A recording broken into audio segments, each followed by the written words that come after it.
Você participaria de um crime em troca de uma recarga de celular?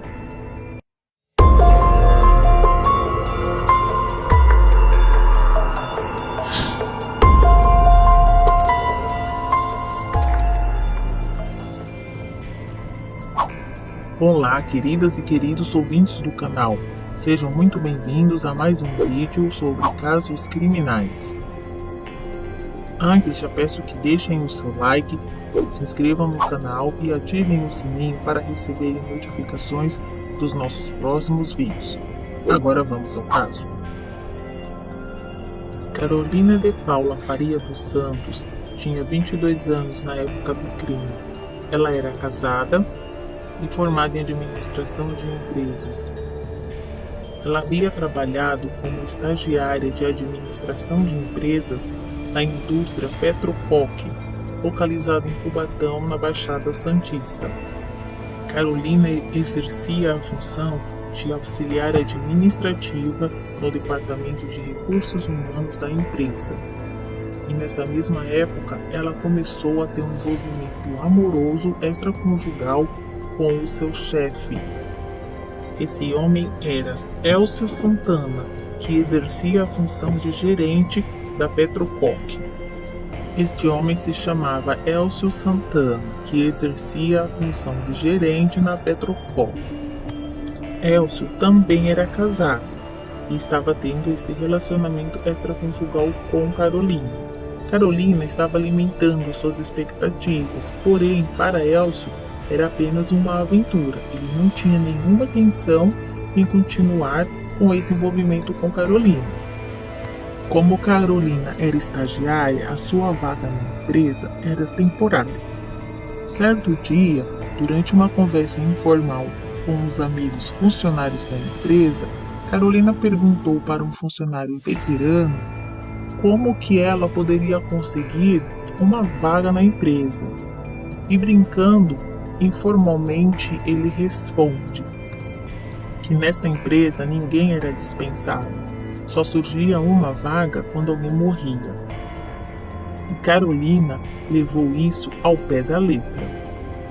Então, o inevitável aconteceu. Certo dia, acabou o contrato de Carolina e ela perdeu o emprego.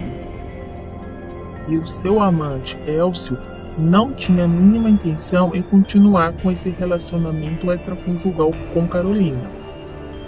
Quando Carolina percebeu que Elcio não tinha intenção de manter o seu relacionamento com ela, então ela teve a ideia de sequestrar a esposa do Elcio, a Maria. Carolina pegou o Corsa do seu marido emprestado. Chamou seu primo Rodolfo, mais um colega dele que se chamava Elcio, para participarem da emboscada contra Maria Aparecida, esposa de Elcio. Tudo aconteceu no bairro Embaré, na cidade de Santos, localizada em São Paulo. Maria Aparecida foi surpreendida pelos dois homens que tentaram colocá-la dentro do carro. Porém, eles não tiveram sucesso nessa abordagem. De alguma forma, Maria conseguiu não somente escapar desses dois homens, como também ela conseguiu ver a placa do carro e memorizou os dois últimos números da placa do carro. Maria, então, dá queixa imediatamente para a polícia e informa o número do carro, como também o seu modelo.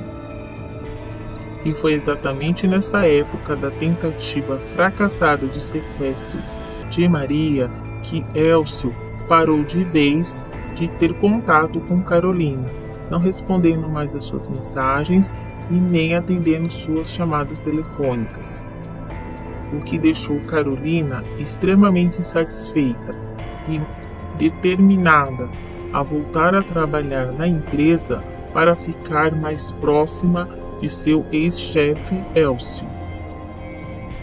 Carolina ainda insistiu para permanecer no emprego, mas recebeu apenas a promessa de que seria chamada assim que surgisse uma vaga. Então Carolina teve uma segunda ideia e resolveu colocá-la em prática. Porém, o seu alvo agora não era mais Aparecida Henrique de Campos, esposa de Elcio, mas sim Renata Borelli. Renata era funcionária da empresa Petrococ e estava trabalhando substituindo a licença maternidade de Mônica Hammer Cruz. Renata tinha 24 anos e certo dia estava saindo normalmente da empresa e indo de volta para sua casa, quando um outro carro, um Celta verde, começou a persegui-la. Renata não conseguiu identificar quem estava no carro devido aos vidros escuros. Porém, ela percebeu que havia 2 pessoas no carro, acompanhadas junto ao motorista. Na verdade, quem estava no carro era Carolina, acompanhada de Aislan e Kimball, que imediatamente começaram a atirar contra o carro de Renata. Eles dispararam 4 tiros. 3 deles acertou a lataria do carro. Porém, o 4º tiro acertou o ombro de Renata, que felizmente foi socorrida imediatamente. Renata tinha 24 anos e o atentado contra ela ocorreu no quilômetro 34 da Via Anchieta, no trecho de São Bernardo do Campo, por volta das 18 horas. E Renata fez um boletim de ocorrência na delegacia. E o Celta verde que Carolina usou para perseguir Renata era emprestado de sua prima. Alguns dias se passaram e Carolina resolveu fazer uma visita para Mônica. Mônica Tami da Cruz Almeida tinha 42 anos e era casada com Oswaldo Rodrigues de Almeida. Os dois já mantinham um bom relacionamento há mais de 15 anos e tinham uma filha chamada Ana Maria. Alguns anos depois, Mônica engravida do 2º filho, que ao nascer foi chamado Pedro, e ela se afastou então da empresa que trabalhava, a Petrococ, em licença maternidade, ficando alguns meses em casa cuidando do recém-nascido. Segundo o relato de pessoas próximas, Mônica era uma mãe muito amorosa e dedicada, uma ótima esposa, filha, amiga, enfim, uma pessoa muito pacata e de boa índole. Todos que a conheciam gostavam muito dela.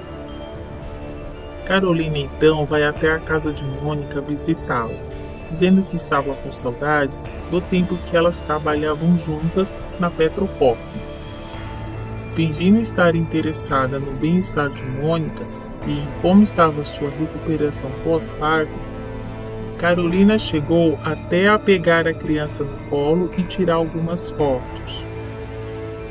E acreditando que era uma visita normal, Mônica chegou até perguntar a Carolina o que ela andava fazendo após ter se encerrado seu contrato de estágio com a empresa Petrococ. As duas conversaram bastante e Carolina saiu se despedindo normalmente de Mônica.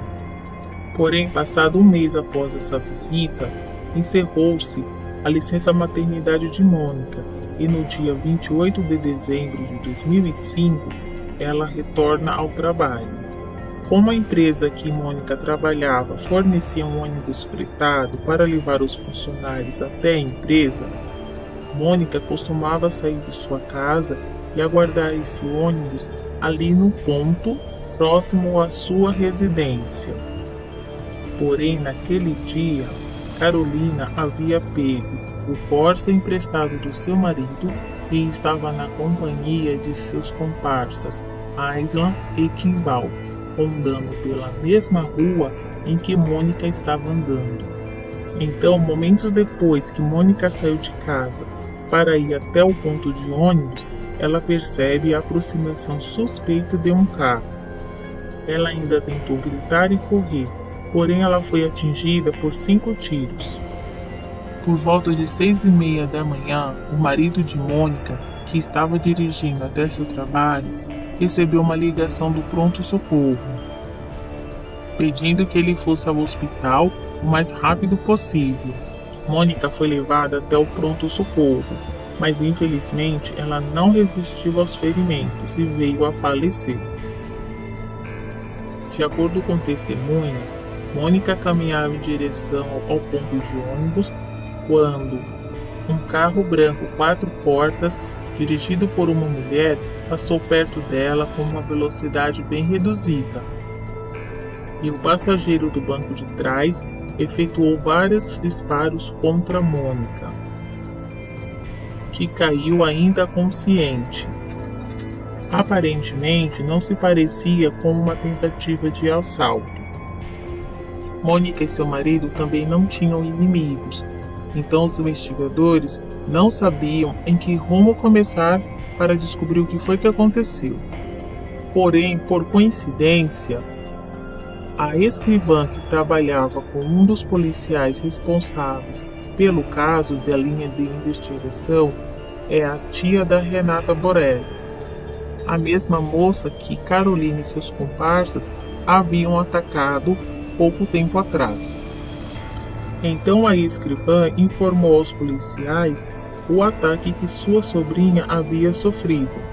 E como ela trabalha na mesma empresa que Mônica, os investigadores foram consultar imediatamente a delegacia responsável pela queixa registrada por Renata naquela época, para averiguar se os dois episódios teriam alguma ligação.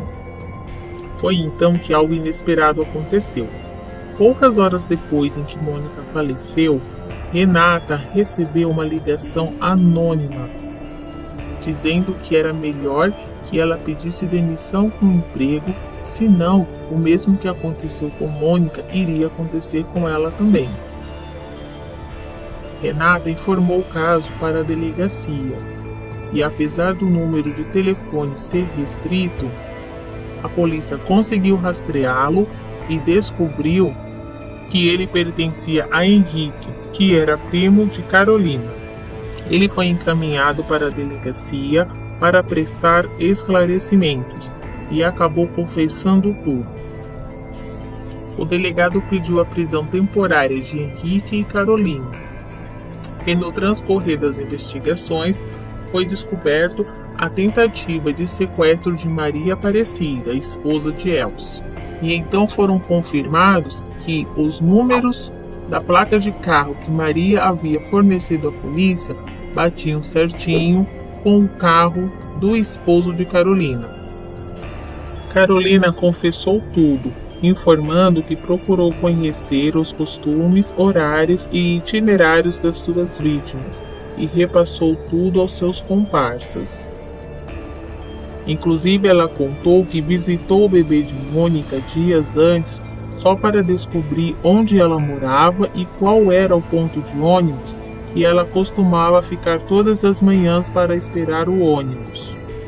Carolina confessou que pagou R$ 250 ao seu primo Rodolfo e uma recarga de celular para o Everton, para que eles a ajudassem a sequestrar a Maria Aparecida. Mas como o sequestro não foi bem sucedido, ela decidiu procurar outros comparsas e pagou R$ 2.000 para Aislan e R$ 3.000 para Kimball, para que eles dessem apenas um susto em Renata e Mônica. Apesar de ter confessado tudo aos investigadores, Carolina mudou a versão dos fatos na hora em que chegou seu advogado. E com isso, seus amigos e familiares acabaram acreditando em sua inocência. Elcio também foi ouvido e declarou que sempre deixou claro para Carolina que o relacionamento deles era apenas uma aventura e que ele não aguentava mais Carolina insistindo pela vaga de emprego na empresa. Porém, Carolina foi acusada de ser mandante de 3 crimes, um homicídio e 2 tentativas. E ela foi condenada a 30 anos e 4 meses de prisão. Aislan Dionísio do Nascimento, que efetuou os disparos contra Mônica e Renata, foi condenado a 26 anos de prisão. O primo Rodolfo, que foi quem apresentou os comparsas Aislan e Kimball para Carolina e também intentou contra Maria Aparecida, foi condenado a 16 anos de prisão. Kimball foi condenado pelo ataque a Renata e foi condenado a 6 anos e 4 meses de prisão. E o Everton, que foi pago por Carolina com uma recarga de celular, foi condenado a 17 anos de prisão. E esse foi o triste caso de hoje. Infelizmente, depois de 15 anos tentando engravidar, Mônica partiu, deixando o marido totalmente desorientado, um casal de pais idosos, uma filha de 4 anos e um filho recém-nascido. Esse foi o nosso caso de hoje.